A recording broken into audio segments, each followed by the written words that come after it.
Olá, meus irmãos, minhas irmãs. É com imensa satisfação que estamos nos reunindo aqui mais uma vez nesta sala virtual, neste centro espírita virtual, para mais este momento de estudo, mais este momento de reflexões acerca do Evangelho de Jesus, à luz da doutrina espírita. E por isso, mais uma vez, agradecemos incessantemente a Deus, em especial e acima de tudo, pela dádiva da vida. Apesar de todas as dificuldades pelas quais nós estamos passando, é preciso constantemente agradecer a Deus pelas oportunidades oferecidas a todos nós para o nosso melhoramento. Agradecemos a este Pai que nos concede e tem nos concedido constantemente a oportunidade da vida, a oportunidade de aqui nos encontrarmos ligados a este instrumento que nós conhecemos e denominamos como corpo físico, esta ferramenta, esta máquina altamente complexa que nós temos à nossa disposição para trabalharmos a iluminação espiritual. Agradecemos a Jesus de Nazaré, nosso Mestre e Senhor, guia e modelo para toda a humanidade, por estes belíssimos ensinamentos que ele nos deixou de forma exemplificada, conforme nós encontramos em seus evangelhos de amor. Agradecemos aos espíritos amigos, estes companheiros que nós conhecemos, os denominamos como anjos de guarda, incansavelmente estão do nosso lado, trabalhando, nos auxiliando, nos intuindo para a prática do bem, se esforçando para que possamos também nos esforçar para a nossa melhoria. Em muitas situações, quase que carregam-nos no colo para que possamos seguir adiante. Por isso agradecemos a todos, mas sabemos que estes mesmos companheiros, eles não desobedecem o nosso livre-arbítrio, como se diz popularmente, eles não forçam a barra, eles não nos obrigam, eles não nos pegam pela orelha, nos forçando a adotar atitudes diferente daquelas que nós escolhemos. Eles tentam de todos os meios nos intuir para sempre os melhores caminhos. Então, por isso agradecemos a estes abnegados companheiros. E por último, não podemos deixar de agradecer de uma forma muito especial a todos vocês, irmãos e irmãs de jornada, que constantemente se esforçam para nos reunirmos aqui, neste momento marcado, neste dia marcado, para estudarmos juntos, estudarmos mais uma vez o livro Boa Nova.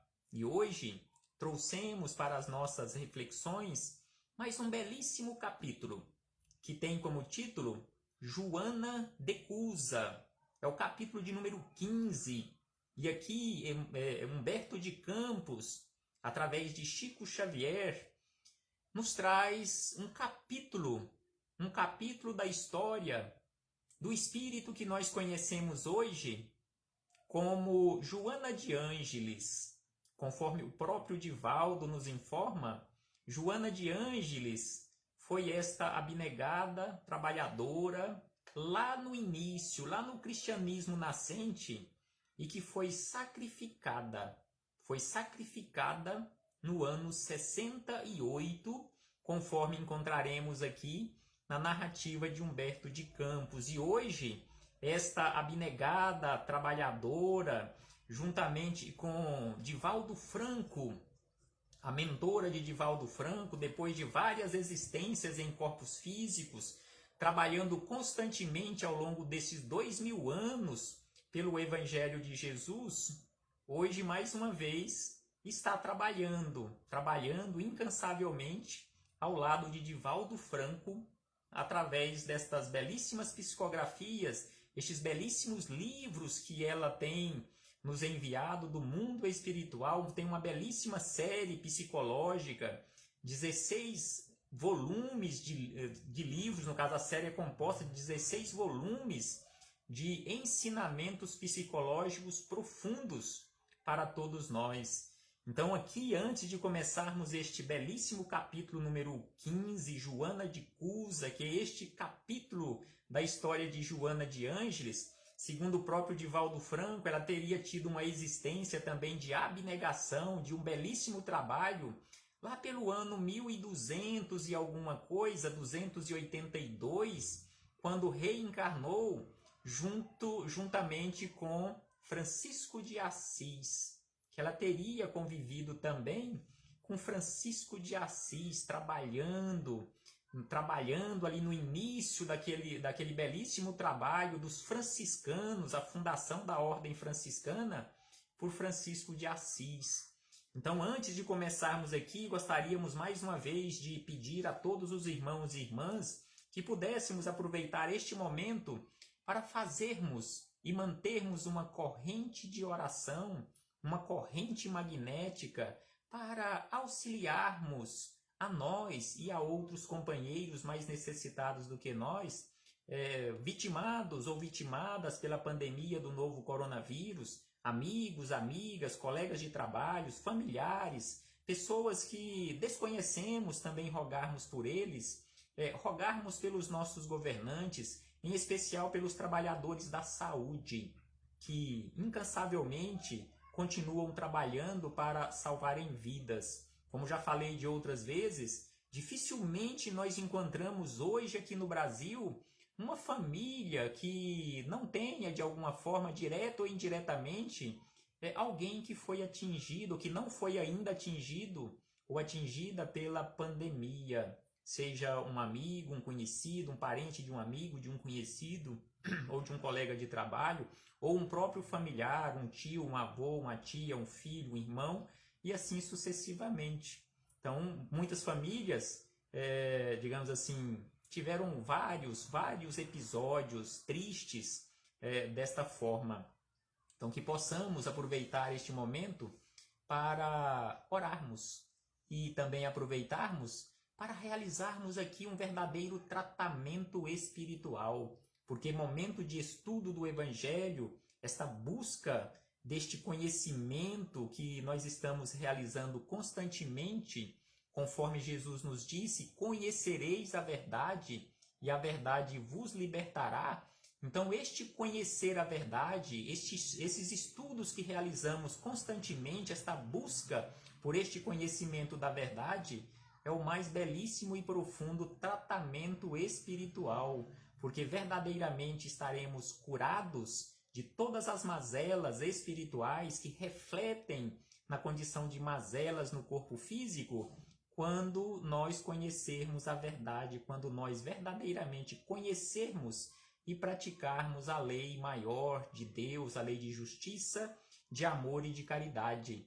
Então, iniciando as nossas reflexões neste momento, antes de começarmos o capítulo de número 15, faremos mais uma vez leitura para as nossas boas vibrações, ampliarmos aqui a nossa sintonia, melhorarmos a nossa sintonia, agradecendo a todos e a todas, em nome aqui do nosso irmão João Dias, o nosso irmão Joãozinho, que está lá em Trindade e está nos assistindo aqui na região metropolitana de Goiânia, e cumprimentar também a nossa irmã Ivanice, que está lá em Mato Grosso, em Nortelândia, a nossa irmã Maria José, a nossa irmã Vilma Guimarães, todas constantemente, todos e todas constantemente fazem presença, marcam presença aqui neste humilde grupo de estudo.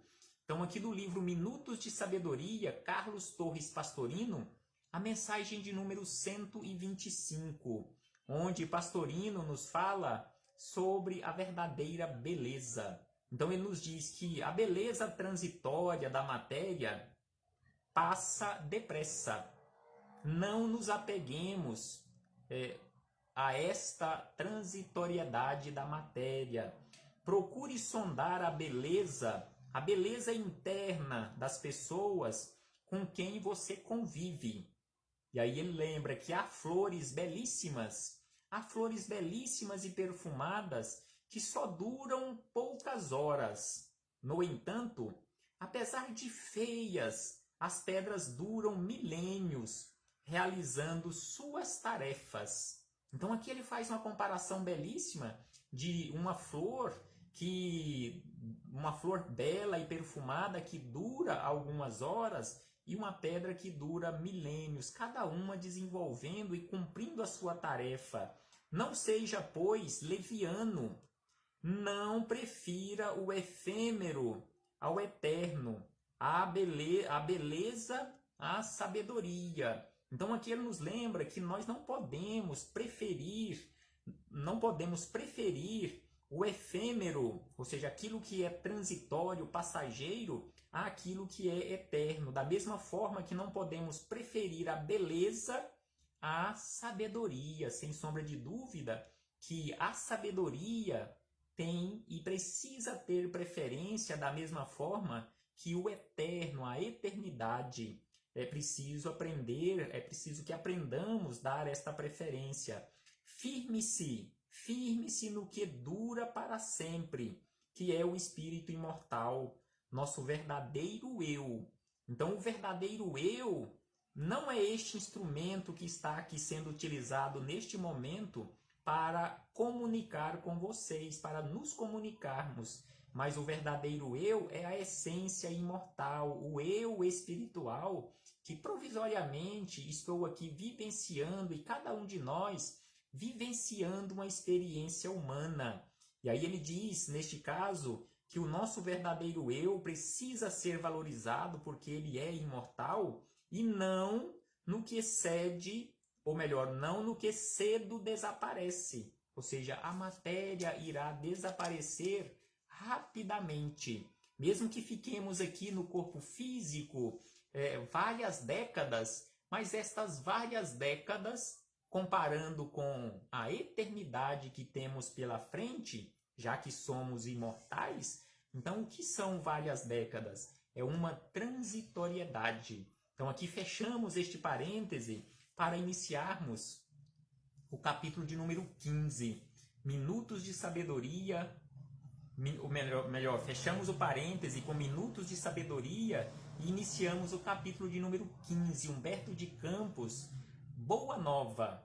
O capítulo número 15, Joana de Cusa, onde ele narra aqui para nós, de uma forma belíssima e muito clara, a história de Joana, onde ele começa da seguinte maneira, que entre a multidão que invariavelmente acompanhava a Jesus nas pregações do lago, achava-se sempre uma mulher de rara dedicação e nobre caráter, das mais altamente colocadas na sociedade de Cafarnaum.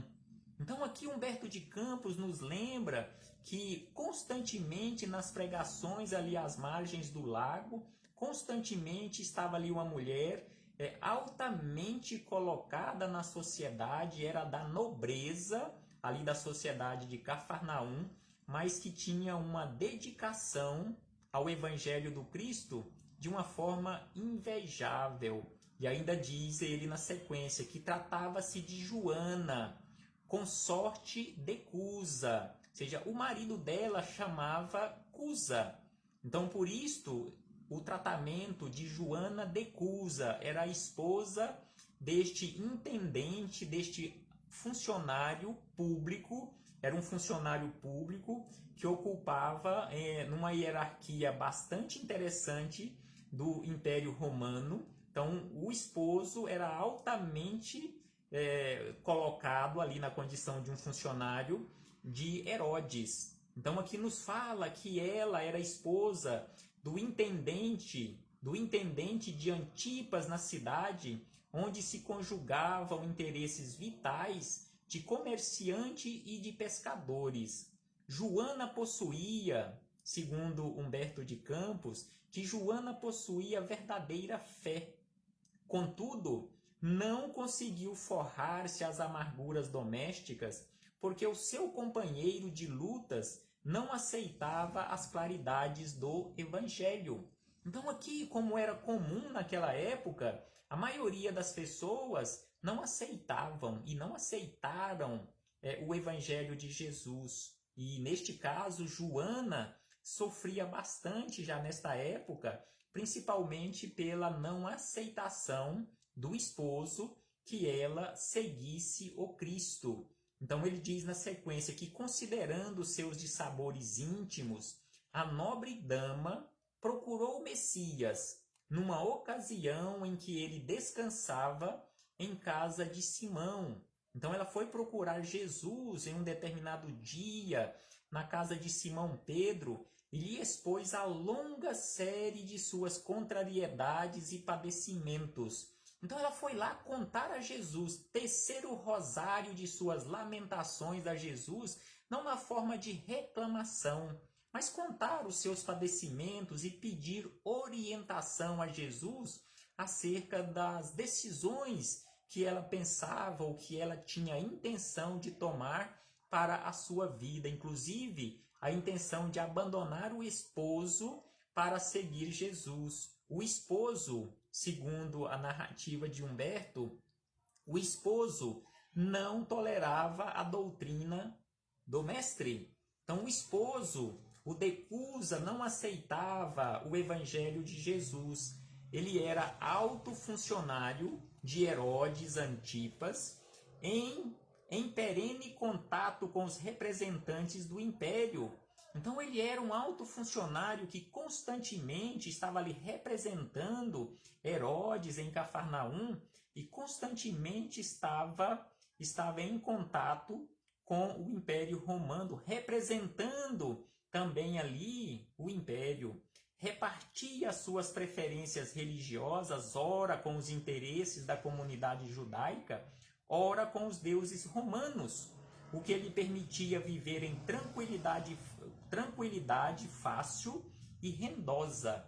Então ele escolhia, e ele tinha escolhido aquela forma de preferência religiosa, principalmente devido aos seus interesses materiais. E aí diz na sequência Humberto de Campos que Joana, naquela conversa com Jesus, confessou ao mestre os seus temores, suas lutas e desgostos no ambiente doméstico, expondo suas amarguras em face das divergências religiosas existentes entre ela e o companheiro. O companheiro adorava vários deuses e ela adorava a Jesus e estava se esforçando ao máximo para seguir Jesus de Nazaré e o esposo não aceitava.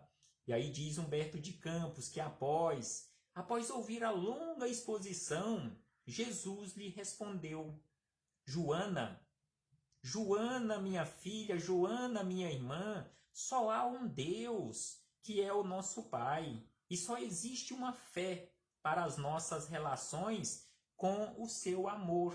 Então aqui Jesus começa esclarecendo Joana e esclarecendo a todos nós que só existe um Deus e só existe uma fé para as nossas relações com o seu amor, independentemente da forma que você crer hoje, independentemente da religião que você escolha para seguir, da bandeira religiosa que você escolha para se albergar, só existe um Deus. Não existe o Deus da religião A, da religião B, Y ou Z. Só existe um Deus. Existem várias formas de adoração, várias formas de aceitar ou não este Deus, várias formas de percepção acerca deste Deus. Mas ele é o mesmo, da mesma forma que não existem vários Cristos das várias religiões, cada religião com um Cristo diferente. Não, só existe um Cristo. Então aqui Jesus esclarece a ela e a todos nós e acrescenta que certas manifestações religiosas no mundo muitas vezes não passam de vícios populares nos hábitos exteriores. Então aqui Jesus esclarece a ela e a todos nós que certas manifestações religiosas no mundo, muitas vezes, não passam de vícios populares nos hábitos exteriores. E ainda ele acrescenta que todos os templos da terra são de pedra. Todos os templos da terra são de pedras. E aí ele diz na sequência um esclarecimento belíssimo. Eu venho, ele falando dele próprio, eu venho em nome de Deus abrir o templo da fé viva no coração dos homens.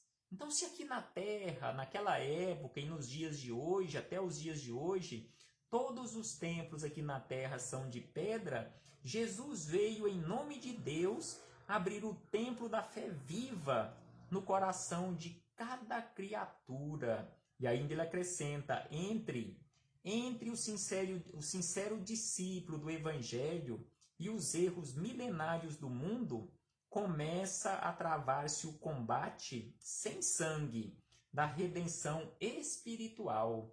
Então aqui Jesus esclarece a Joana que estava iniciando naquele momento em que ele estava ali conversando com ela e já havia iniciado também pouco tempo antes com a sua chegada aqui na terra, travando o verdadeiro combate sem sangue da redenção espiritual aqui na terra. E aí ele diz na sequência, Joana, agradece ao Pai o haver julgado digna do bom trabalho desde agora. Teu esposo não te compreende a alma sensível?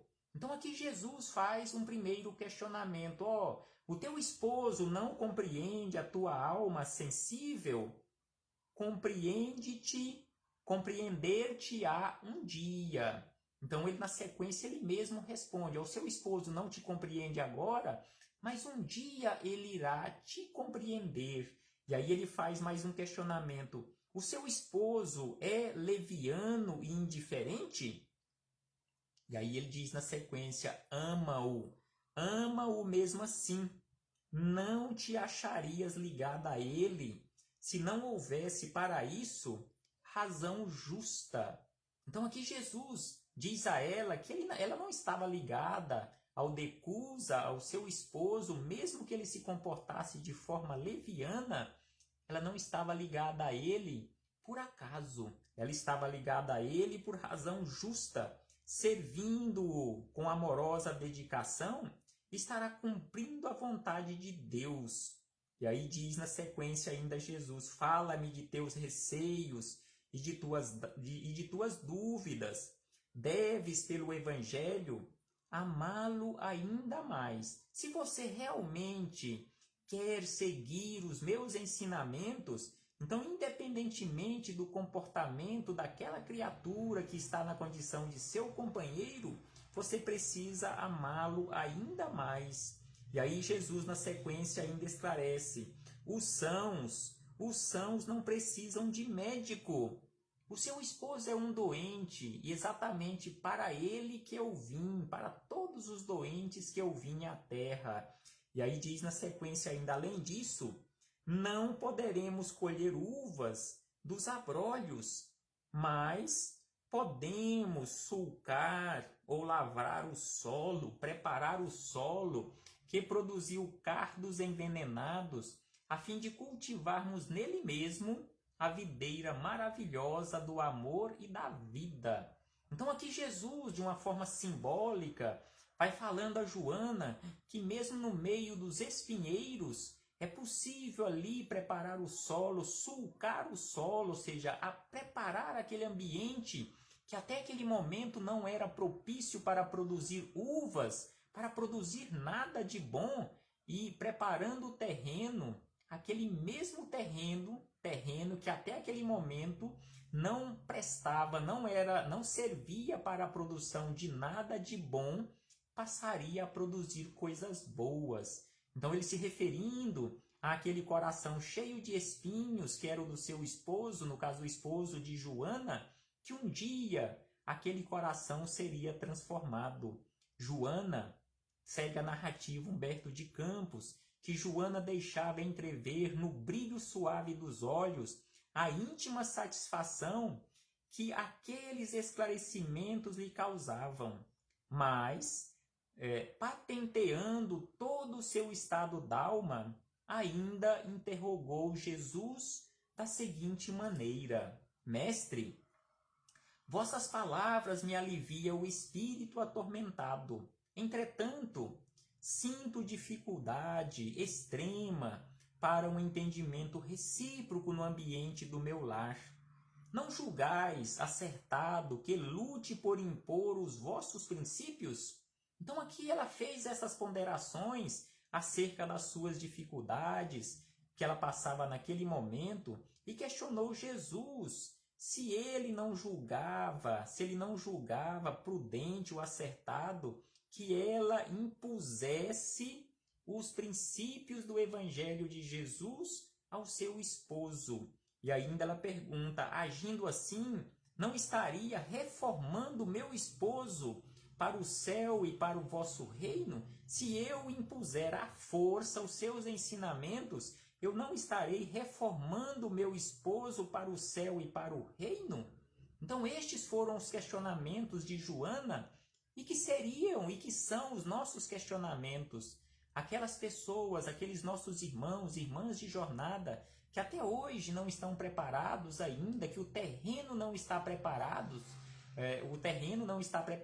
para receber a boa semente do Evangelho. Em muitas situações, se nós não ficarmos atentos, nós iremos querer impor de forma de goela abaixo os ensinamentos, querer de forma obrigatória, obrigar as criaturas de forma impositiva que elas aceitem o Evangelho de Jesus. Então este foi um dos questionamentos de Joana, e ainda ela reforça: neste caso, eu agindo de forma impositiva em relação aos seus ensinamentos, impondo seus ensinamentos àquela criatura rebelde, eu não estarei auxiliando ele a chegar de uma forma mais rápida para o céu e para o vosso reino? E aí Jesus, na sequência, responde a ela e a todos nós da seguinte maneira, serenamente, conforme anotou Humberto de Campos, que Jesus não se alterou de forma alguma com aqueles questionamentos, mas serenamente respondeu: quem sentirá, Joana, quem sentirá mais dificuldade em estender as mãos fraternas será o que atingiu as margens seguras do conhecimento com o Pai, ou aquele que ainda se debate entre as ondas da ignorância ou da desolação, da inconstância ou da indolência do espírito? Então aqui Jesus faz um questionamento de uma forma longa. Qual seria aquele que sentiria mais dificuldade em estender as mãos? Seria aquele que já atingiu as margens seguras do conhecimento ou aquele que ainda se debate ali na insegurança em relação a estes conhecimentos? E ainda ele acrescenta: quanto à imposição das ideias, por que motivo Deus não impõe a sua verdade e o seu amor aos tiranos da terra? Então aqui Jesus faz um questionamento na forma de um belíssimo esclarecimento a Joana e a todos nós. Por que impormos um determinado esclarecimento, querer que a pessoa aceite ali na marra os esclarecimentos, se Deus, mesmo em relação aos maiores tiranos da terra, Deus não age de forma impositiva em momento algum. Deus não impõe a sua verdade e o seu amor a ninguém aqui da terra. E ainda ele diz na sequência: por quê? Por que Deus não fulmina com um raio o conquistador desalmado que espalha a miséria, a destruição com as forças sinistras da guerra? Então, se Deus não age assim, por que nós iremos agir assim, de forma impositiva, em relação àquelas criaturas que ainda não estão preparadas. E ainda ele diz na sequência: a sabedoria celeste não extermina as paixões. Então, a sabedoria celeste não extermina as paixões, orgulho, vaidade, arrogância, prepotência e tudo mais que nós teimamos carregar conosco. A sabedoria divina não age nesse sentido de exterminar estas paixões, mas transformando estas paixões. Então, a sabedoria divina, ao invés de agir para exterminar as paixões, transforma-as lentamente, calmamente, ao longo da eternidade. E ainda acrescenta que aquele que semeou o mundo de cadáveres desperta às vezes para Deus apenas com a lágrima. O Pai não impõe a reforma a seus filhos, esclarece-os no momento oportuno. Então Deus não impõe a ninguém, a nenhum de nós, a transformação, a reforma nossa, mas esclarece a cada um de nós no momento oportuno e a conta-gotas, porque Deus não tem pressa. Deus é a própria eternidade, é esta vida inserida na eternidade, e nós temos esta eternidade para todos nós. Nós é que precisamos agir de uma forma mais contundente, de uma forma mais rápida para nos melhorarmos e termos condições de habitarmos um mundo melhor. Então, aqui na sequência, Jesus ainda diz: Joana, o apostolado do Evangelho aqui na Terra é o de colaboração com o céu. Não é de agressividade, não é a força, é de colaboração nos grandes princípios da redenção. E aí ele faz um pedido a Joana. Joana, sê fiel a Deus, independentemente das dificuldades pelas quais você está passando, que você ainda irá passar ou porventura venha passar, sê fiel a Deus. Então aqui ele fala a Joana e a todos nós: sê fiel a Deus, ou seja, seja fiel a Deus, amando o teu companheiro do mundo como se fora o teu próprio filho. Amando o teu companheiro no mundo como se fora o teu filho. Não percas tempo em discutir o que não seja razoável. Aproveite o seu tempo com coisa útil. Não desperdice as horas, os minutos, discutindo coisas que não te levará a lugar nenhum e nem o seu esposo. Deus não trava contendas com as suas criaturas e trabalha em silêncio. Então aqui ele lembra que Deus não trava contenda, não trava briga com nenhum de seus filhos, mas trabalha em silêncio, oferecendo oportunidades mil para esses mesmos filhos se transformarem. E ainda ele diz que por toda a criação Deus trabalha em silêncio. E aí ele faz mais um pedido a Joana: vai, Joana, esforça-te também no silêncio, e quando convocada ao esclarecimento, fala o verbo doce ou enérgico da salvação segundo as circunstâncias. Volta ao seu lar e ama o teu companheiro como o material divino que o céu colocou em tuas mãos para que talhes uma obra de vida, sabedoria e amor. Então aqui Jesus lembra a Joana que o esposo difícil que ela tinha naquela existência como seu companheiro era um material divino que o céu colocou nas tuas mãos para que ela pudesse talhar uma obra de vida, sabedoria e amor. Que belíssimos esclarecimentos de Jesus a Joana e a todos nós. E aí Humberto de Campos segue ainda esta narrativa através de Chico Xavier, conforme está aqui grafado neste capítulo de número 15, que Joana Joana de Cusa experimentava um brando alívio no coração. Enviando a Jesus um olhar de carinhoso agradecimento, ainda lhe ouviu as últimas palavras. Então, Joana, saindo ali da casa de Simão, ainda lhe ouviu baixinho as últimas palavras de Jesus ali aos seus ouvidos. Vai, filha, sê fiel. Vai, filha, seja fiel a Deus, seja fiel a estes belíssimos princípios, seja fiel à sua consciência.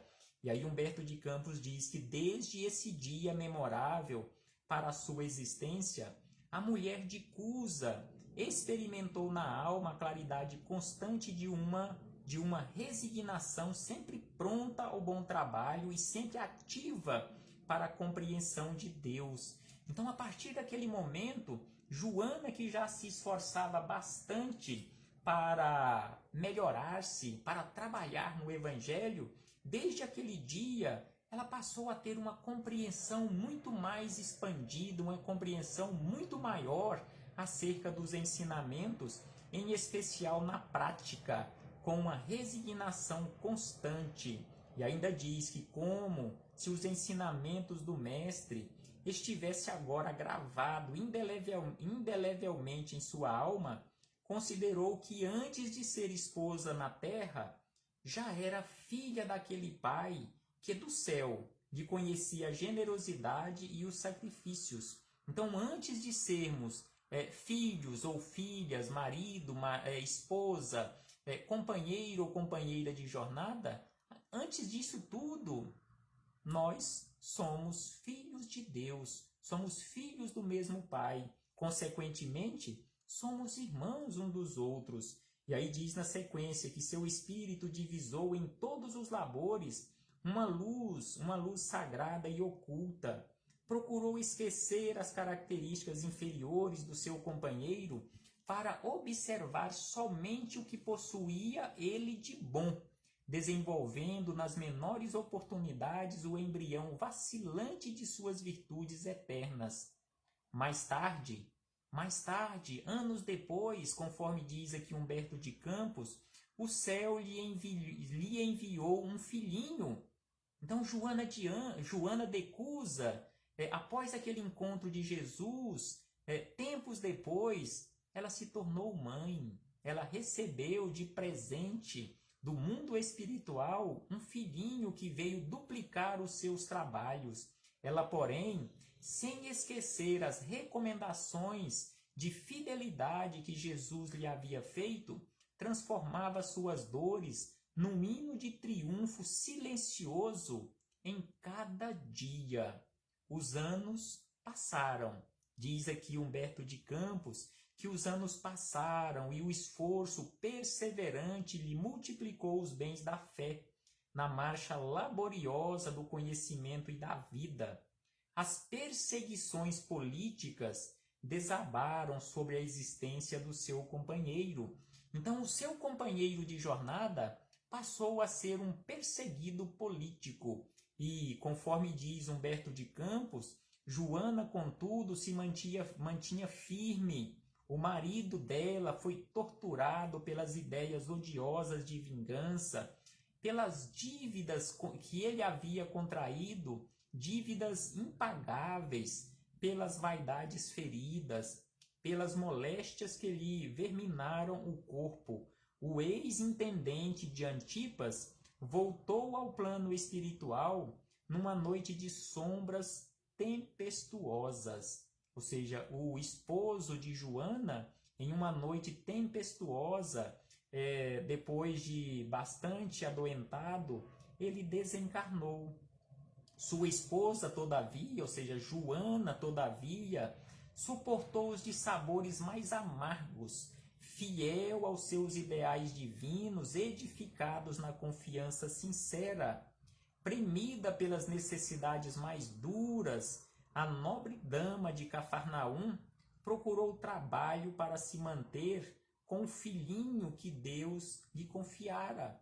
Então, de dama da sociedade, ela passou a procurar emprego, aqueles empregos mais humildes nas casas de família, para se manter honestamente e de forma honrosa, bem como ao seu filho.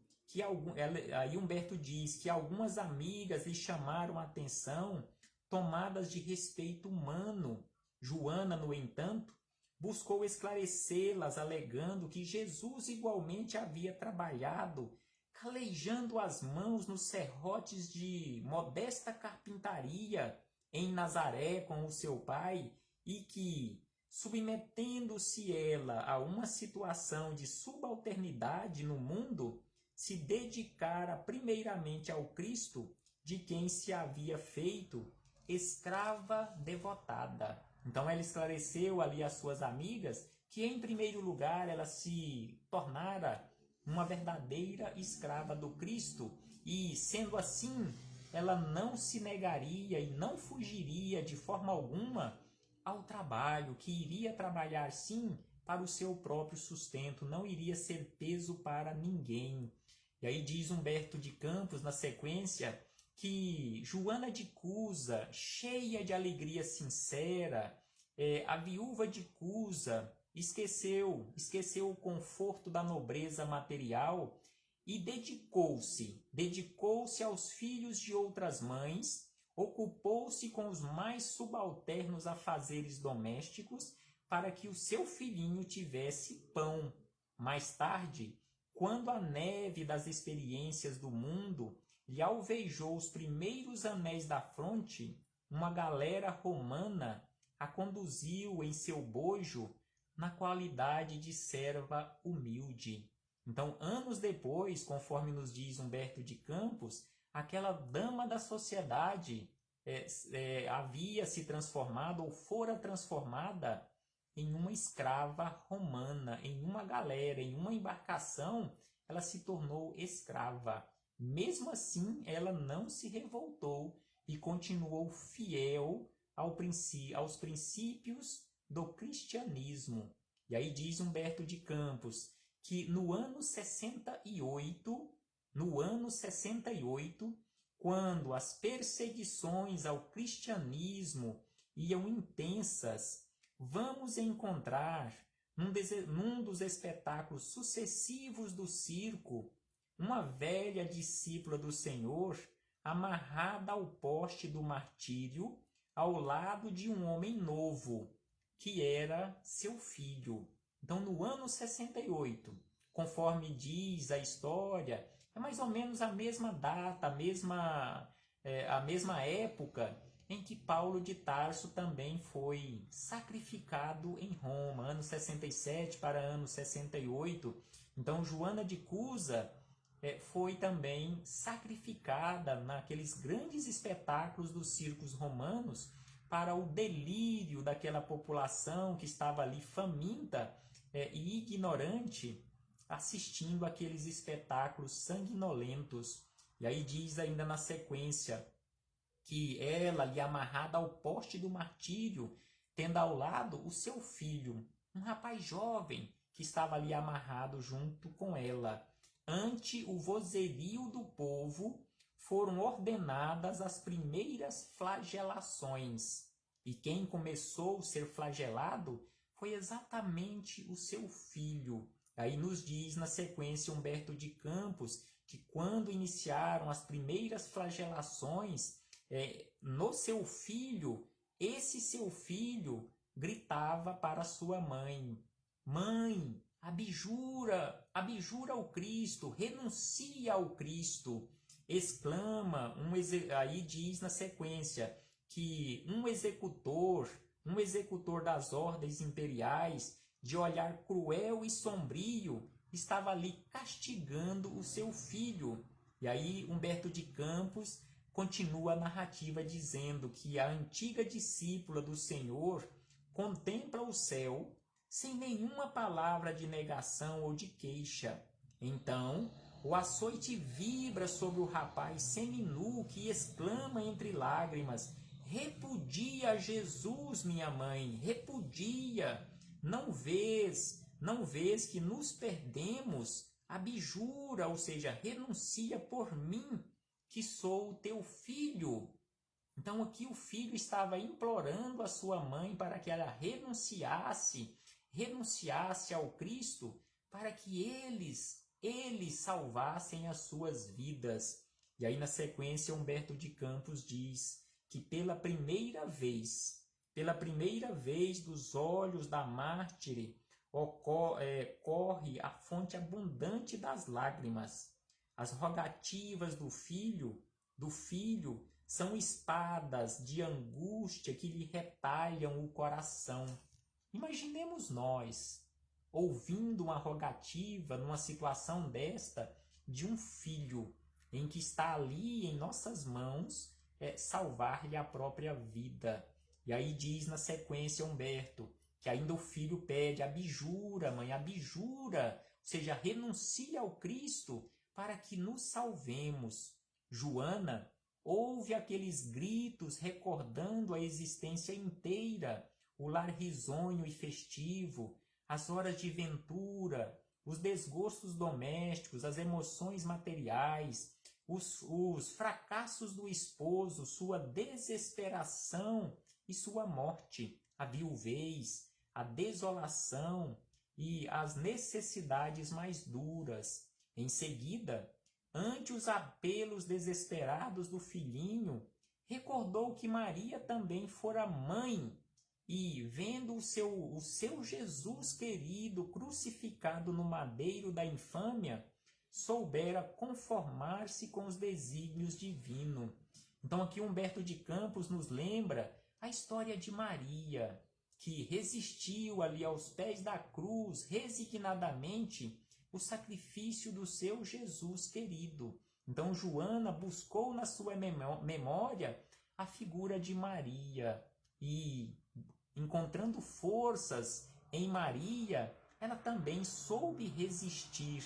E aí na sequência ele diz que acima de todas as recordações, como alegria suprema de sua vida, pareceu-lhe ouvir ainda o mestre em casa de Pedro a lhe dizer: vai, filha, sê fiel. Vai, filha, não negue jamais estes ensinamentos. Então, possuída de força sobre-humana, a viúva Decusa contemplou a primeira vítima ensanguentada e, fixando no jovem um olhar profundo e inexprimível na sua dor e na sua ternura, exclamou firmemente: cala-te, meu filho. Jesus era puro e não desdenhou o sacrifício. Cala-te, meu filho.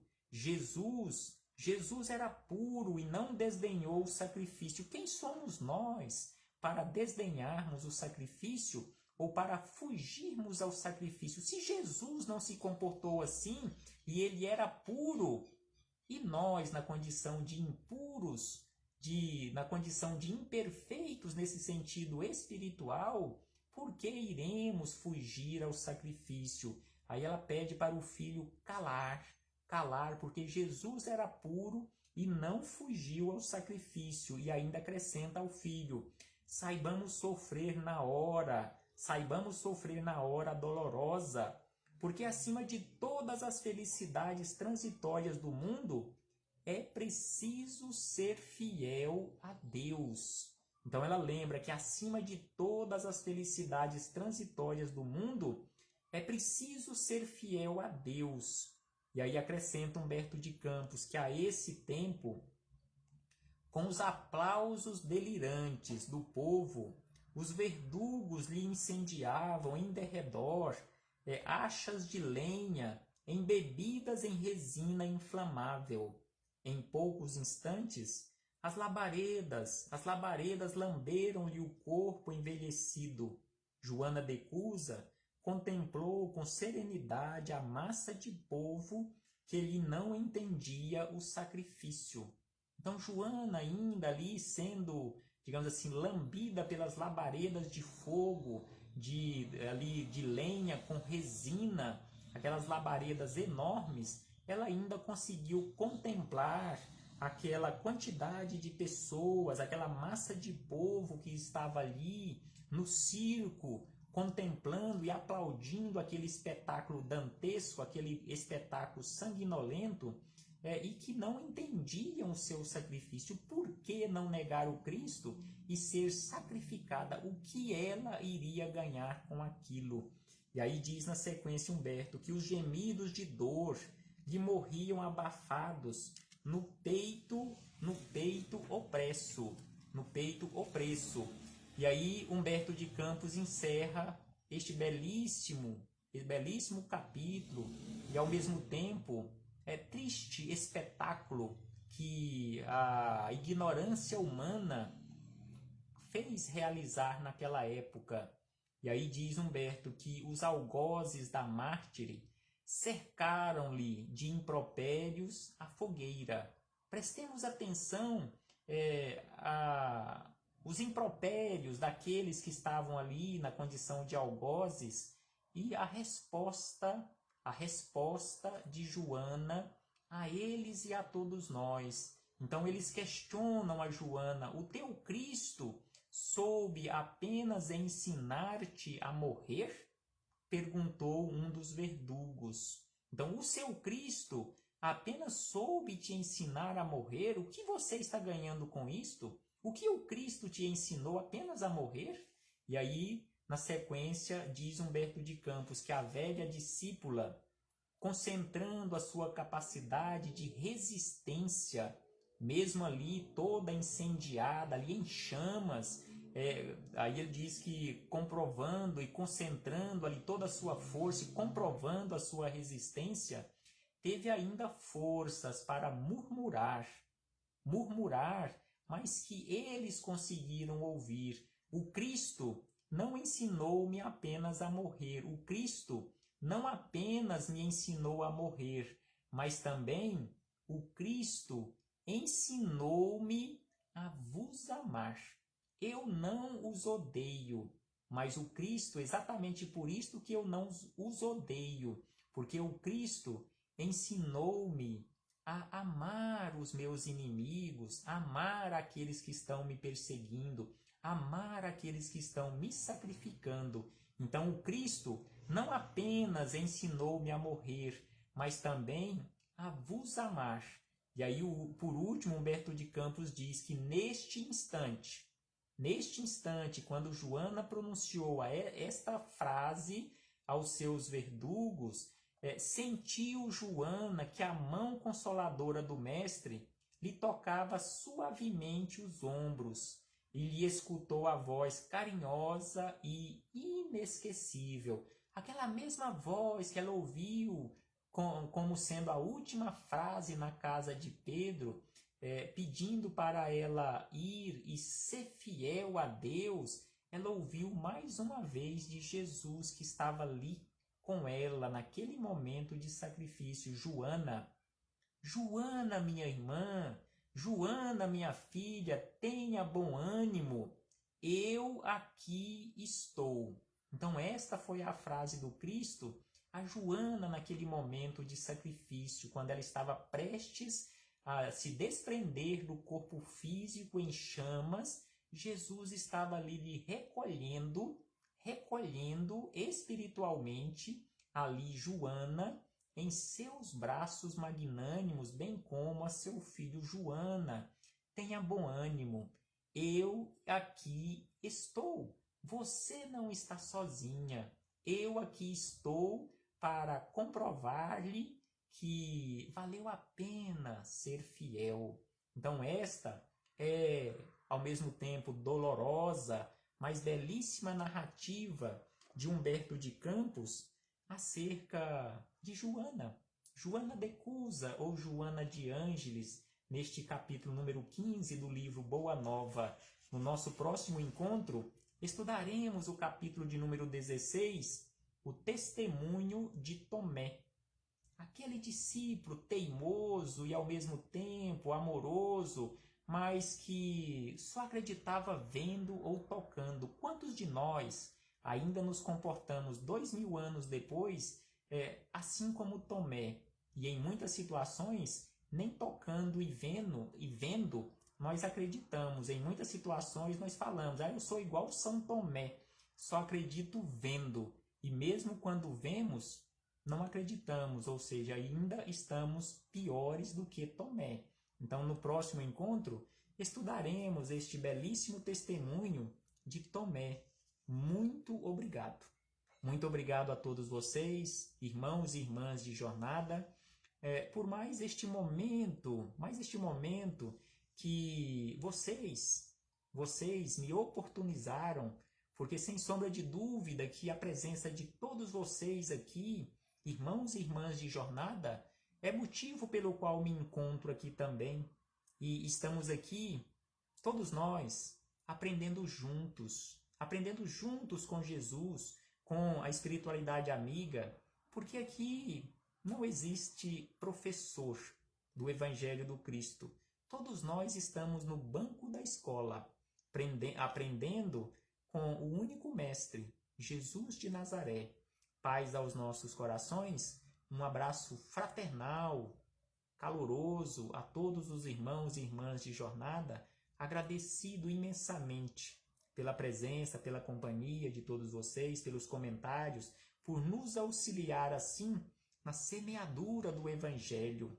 Muito obrigado e sem sombra de dúvida que assim que possível responderemos a todos os comentários, auxiliando também assim em espalhar cada vez mais